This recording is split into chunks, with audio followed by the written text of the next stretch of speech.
Is it true that the federal government of Nigeria has rejected all calls demanding for the release of Mazi Nnamdi Kanu?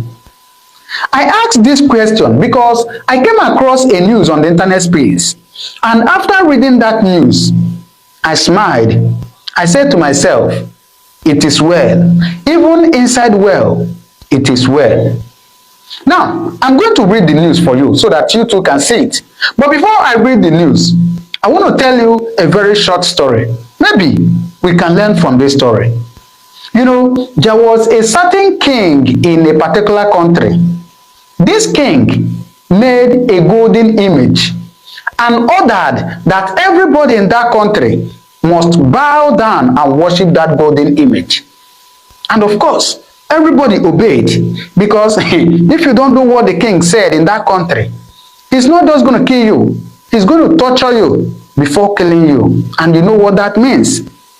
So everybody was afraid of the king and was bowing down and was worshiping that golden image. However, there is these three young men that refused to bow down or to worship that golden image. So the news got to the king that there are three men that refused to bow down to worship the golden image. The king immediately ordered for their arrest, and they were arrested and brought to the king. And the king asked them, do you understand the consequences of what you are doing for disobeying my orders? They said to the king, we understand the consequences. However, we have received an order too from our God not to bow down or worship any other god. The king said, okay, let's try. Let's see your God and my God, who is more powerful. The king ordered that they should be thrown into fire. Now, when I say fire, I don't just mean candle fire. I don't just mean the fire you made with your firewood. No. According to the story, it says it's a furnace of fire. The word furnace is an industrial heating device, right? So when we talk about industrial device, you know what it means. No be small fire. Yes. So the king ordered that they should be thrown into that fire. And lo and behold, they were thrown into the fire. However, the king looked, according to the story, instead of seeing 3 persons, he saw 4 persons. Now, note that scientifically, naturally, if you throw something into fire, it is meant to get burnt, right? But in this case, instead of 3 persons, the king saw 4 persons, and they were not burnt. And the king and everybody was marveled. What is happening? Immediately, the king ordered that they should be brought out. And they were brought out. They were not burnt. The king said, yes, now I can believe in your God. Why did I say this story? You watching me, make sure that you are in good faith with your God. Then hold on to God, even in the most difficult situation. Your God will save you. God will save you. Of course, as human beings, we are meant to go through trials, through difficult times. Even the richest man on the planet Earth goes through trials, goes through difficult times. But you, during your difficult times, do you hold on to God? Do you still believe in God? Or do you lose faith? Having said that, this news I saw, don't worry, I will tell you where this story comes in this news. This news I saw said, look at this news, it says, why Tinubu will not release Nnamdi Kanu? Why Tinubu will not release Nnamdi Kanu? I saw this news and I said, what? I read through it. Well, let me not bore you with words. Let's get down to the news immediately and see what he's talking about. Please, I beg you to stay with me.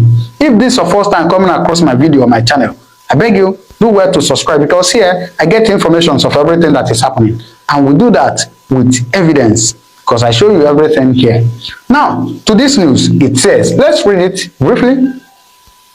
There is the feeling of deja vu every time the Ohanaeze Ndigbo appeals for Kanu's release. During the late President Buhari's administration, Igbo leaders under the aegis of respected Igbo greats, led by First Republic parliamentarian Mbazulike Amechi, appealed to the late president to release the proscribed IPOB leader. Please listen to this. Again, during a visit to Ebonyi State in 2022, Ohanaeze Ndigbo also pressed Buhari to release Kanu. It seemed that all fell on deaf ears. Buhari on both occasions acknowledged the request by the Apex Igbo Cultural Organization, but never acted on them. Please stay with me. Now, on the second page, it says, the question is now, why? In spite of several bills, rulings, appeals, and pressure from Ohanaeze Ndigbo, human rights organizations, and his defense team, Kanu has not been set free. On the surface, his trial may appear just legal, but scratch much deeper. It is layered with Nigeria's ethnic division and the struggle to keep a divided and diverse federation together. At the heart of the current debate is whether President Tinubu would yield to calls to release Kanu, a decision that could reshape his relationship with the North and potentially change the trajectory of the tensions in the Southeast. Are you with me? Please stay. I will explain at the end of it. Now, on the third page, it says, okay, first, it appears the federal government is concerned that the IPOB leaders' release will trigger renewed agitations in the Southeast, despite assurances from Ohanaeze Ndigbo and political commentators that setting him free will quell violent agitations. The first reason why the federal government of Nigeria is afraid of releasing Mazi Nnamdi Kanu is this. According to this news, it says they are afraid that it would trigger renewed agitations in the Southeast, despite assurances, of course, Ohanaeze Ndigbo and some, human rights organization and his defense team has said, come on, release this man first. But the federal government is afraid that if they release him, it will trigger another agitation in the Southeast. Now, for the federal government, it seems Kanu is not just a sole defendant.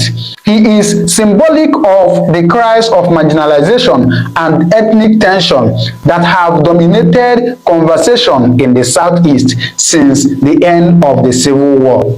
Okay? Setting him free in the opinion of the military, listen to this, setting him free in the opinion of the military is to risk strengthening IPOB and its arm wing, the Eastern Security Network. The fear is that if they set him free, it's going to strengthen IPOB and ESN, according to this news. Now, for the federal government, keeping Kanu in detention is a safer option for containing sectarian unrest, a risk that overweights its political cost. Now, this is the first reason why they may not release Mazi Nnamdi Kanu. They are afraid that if they release him, more agitations will happen in the Southeast. Now, look at the second reason. According to them, another reason why Tinubu, like Buhari before him, may not release Kanu is the issue of president. President is something that has happened before. For instance, something that has happened in the past, right? Now, historically, the Nigerian ruling establishment, military or civilian, have demonstrated the reluctance to appear weak when dealing with any attempt to balkanize the country.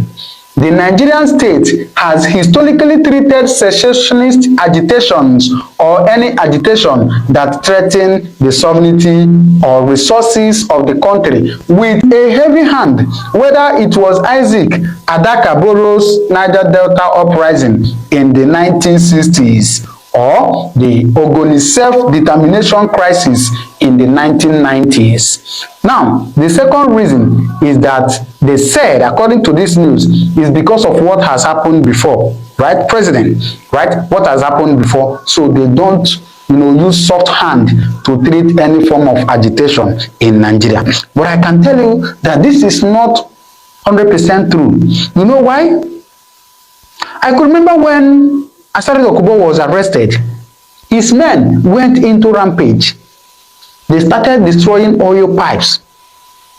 And not too long, Asari was released. I could remember the issue of Sunday Igboho. Did they treat him with heavy hand? Today, Sunday Igboho is about to receive a title in Yoruba land. Right? Now, I also want to shock you again. I want to play a 1-minute video. You know, there is a very popular saying in Igbo that says, "Nama ye mugole ejima, de gwa fi ma da tozia." You know that age, right? Now, let me allow you to watch this 1-minute video. Then you will hear and understand what is really going on. Listen to this, please. The Sunday Igboho struggle you are seeing is funded by Tinubu. Yes, because the problem at that time was that Tinubu was having issue with Buhari up north. They weren't going to accept him as a candidate. And he looked at it and said, "I helped you guys to get to power. You guys don't want my candidacy. I'm going to tell the Yoruba people to leave." He started funding them. They have not denied it. So, Buhari, being who he is, came and tried to kill Sunday Igboho. Without informing the governor of Oyo State, they brought a special force or special forces from Abuja to come and kill Sunday Igboho. Sunday Igboho was in that house that day, but he was hiding. Before they came back, he had jumped the fence. Even when he was in Benin Republic, he had injuries that they were hiding from you. And he left that night. He left Nigeria that night. They wanted to kill him so that Tinubu will know that they are not playing. That's what happened. So Tinubu had to retreat because it was based on their own security intelligence that Buhari, Tinubu was behind them. But they had already achieved what he wanted to achieve, which was to scare the Buhari people to know that he has the capacity to disrupt the country. And you know, an average northerner, with due respect to them, their issue is unity. If you want to appeal to the north, just say that unity, no wahala. Anybody that discusses anything other than unity is the enemy of the north. Now, you had that. But to understand more of this, please, I beg you, listen to this video I want to play for you now, where my brother took time to give this analysis of what is really going on. Listen to it, then you drop your comment in the comment section what you think about it, please. Yes, it could be surprising, right? That Tinubu was indirectly funding Sunday Igboho to, agitate, to, let me say disturb, use the word disturb, or challenge Buhari's administration. The purpose for me is not well understood. Even no matter what Ebondeshore is saying, for me personally, I don't understand the motive till today. Now, the reason why I'm making this video is because Tinubu, who understands how agitation used to challenge governments, especially the government of Muhammadu Buhari, he understood that IPOB challenged the administration, the arrest, rearrest, the freedom of Nnamdi Kanu, the international attention, the protests here and there, to the proscription of IPOB, like it was so challenging. So when Tinubu was coming out to becoming Nigerian president, so he was happy that that time Buhari's administration, through the office of the Malami AGF, have kidnapped Nnamdi Kanu from Kenya. So Tinubu was at rest. When he became president, so people were thinking that Tinubu will release Nnamdi Kanu. But Tinubu have a strategy. For him, Nnamdi Kanu will be free, but when I'm about to leave as Nigerian president, I will just ask them to leave him either through amnesty or any means. But since I am the president of the country, I will make sure that this man do not disturb my administration. Like what I witnessed under Buhari, I can't stand that. If this man disturb me, my administration will look like a cankerworm. Like people will say that I did not try. Anyway, he got it totally wrong, because even Buhari's administration is now better than his own. Yes, he got it totally wrong. So that is why Tinubu make sure that Nnamdi Kanu will not be released. A lot of people approach him diplomatically. They try to use political solution. For Tinubu, Nnamdi Kanu remaining in detention or in prison till the end of my tenure is not the problem. For him, it's not the problem. His mission is simple: no agitation is going to disturb me. As a person who have funded agitation to disturb another government, I understand what it is. I witnessed Nnamdi Kanu's agitation or IPOB agitation or Biafra agitation disturbing Muhammadu Buhari's administration. So I'm going to put it in somehow, you know, to make sure that this man did not disturb me. That is not the only strategy. As time goes on, he picked Bianca Ojukwu. Bianca Ojukwu's appointment was strategic. Yes, it's not just an ordinary minister, it's strategic. Yeah. When he picked Bianca Ojukwu, that time, Tinubu was battling the issue of Biafra agitation again. But at this point in time, not Nnamdi Kanu. So he was sending, what is it called, Ganduje, Shetima to Finland to tell them, you know, they did all they could. No, they spent resources. So at the end, they were able to silence Simon Ekpa, disturbing them from Finland. When you look at all these things, you will see that these are strategies. Let me put it in that way. But Tinubu should be saying it now that these agitations are not just the problem, because these agitations were based on the reality on ground. Look at the killings, look at everything going on. It is more than enough for every agitation to sprout in Nigeria. Guess what? It is the same Tinubu that is now telling us that he is very, very stubborn politician, that he will continue to borrow money and people sponsoring insecurity to discredit him, that it doesn't concern him. You understand that? People sponsoring security to disturb him doesn't concern him. But what concerns him is the Biafra agitation, because it is going to disturb him. Master strategist. You get it? Now, and let's continue to talk about the issue of appointment of Bianca Ojukwu. So, Bianca Ojukwu was appointed as Minister of Foreign Affairs, but state, that is a junior minister. But recently, that was the day before yesterday, she was appointed the Minister of Foreign Affairs, the main one, after the resignation of her former boss. So, appointing Bianca Ojukwu that time junior minister of Foreign Affairs is very strategic. Now, Bianca Ojukwu was going out to meet diplomats, you know, international people. So, whenever they see the issue of Biafra agitation, apart from America, so whenever they see the issue of Biafra agitation, they always like to ask Bianca Ojukwu, how is your government responding to the issue of agitation? So Bianca Ojukwu is now in a strategic position to tell them that, oh, I am the wife of Nate Odumegu Ojukwu, who declared the Biafra independence before. That did not work. And he led the war. He fought for the Biafra. But after the war, we reconciled with Nigeria. And my husband told them that the Biafra is not necessary again. So we have reunited with Nigeria. So everybody you are seeing agitating, they are just causing nuisance. This is Jagaban's strategy. Now, she's the Minister of Foreign Affairs. Now, I'm not saying that she's not supposed to be a minister. No, that is not what I'm saying. No?